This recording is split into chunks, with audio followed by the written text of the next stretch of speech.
ہمارے نبی بیت اللہ شریف میں نماز پڑھنے آئے تو ابو جہل نے ہمارے نبی کو بہت برا بھلا کہا، بہت برا بھلا کہا، نماز سے روکنے لگ گیا اور بہت برا بھلا کہا۔ ابھی وہ نماز سے روک رہا تھا، ہمارے نبی کو برا بھلا کہہ رہا تھا کہ قرآن پاک کی آیتیں نازل ہو گئیں، افرأیت الذی ینہی عبدا اذا صلی، آپ نے دیکھا اس شخص کو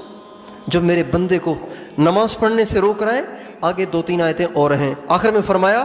الم یعلم بان اللہ یری، کیا اس کم بخت کو یہ معلوم نہیں ہے کہ اللہ اسے دیکھ رہا ہے،